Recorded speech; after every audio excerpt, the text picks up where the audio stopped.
وہ ایک drama Greek civilisation میں فیمس ہے کہ ایک بادشاہ ہوتا ہے، وہ فوت ہو جاتا ہے. تو بیسیکلی دو شہزادوں کی جنگ ہوتی ہے، تو ایک دوسرے کو مار کے بغاوت کر کے تو بادشاہ بن جاتا ہے. اس کے بعد وہ اپنا ایک فرمان جاری کرتا ہے.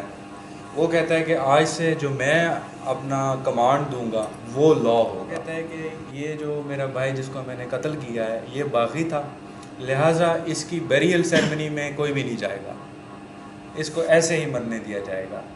تو جو اس کی بہنیں ہوتی ہیں ان میں سے ایک بہن جو ہے وہ اس بادشاہ سے کنورسیشن کرتی ہے، کہتی ہے کہ بھئی یہ نیچرل لاء کے خلاف ہے، یہ خدا کے قانون کے خلاف ہے کہ تم کیسے کہہ سکتے ہو کہ ایک مردے کو ہم دفن نہ کریں. تو وہ کہتا ہے کہ بھئی نیچرل لاء کو میں نہیں مانتا، لیکن میرا لاء یہ ہے آج سے کہ جو اس کو دفن کرے گا اور جو اس کی بیریل سیرمنی میں داخل ہوگا میں ان سب کو قتل کر دوں گا.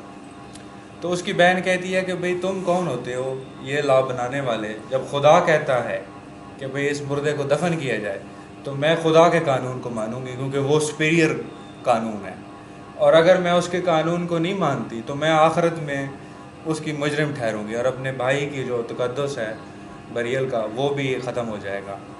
تو اس کو دوسری بہن کہتی ہے کہ یہ تمہیں قتل کر دے گا. اس نے کہا بے شک مجھے قتل کر دے، میں اس کے سامنے سر نہیں جھکاؤں گی.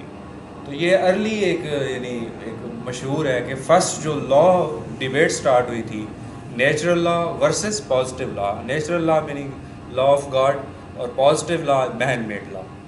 تو اس سے پھر گریک سوسائٹی کے اندر ایک لا کی ڈیبیٹ سٹارٹ ہو گئی کہ لا ہونا کیا چاہیے، اس میں نیچرل لا کا کتنا کنٹریبیوشن ہونا چاہیے، مین میڈ لا کا کتنا ہونا چاہیے. اس سے پہلے کوئی ریکارڈڈ ہسٹری نہیں ہے کہ ایز سچ لا کی کوئی ڈیبیٹ ہوئی ہو، کیونکہ وہ سویلائز سوسائٹی نہیں تھی.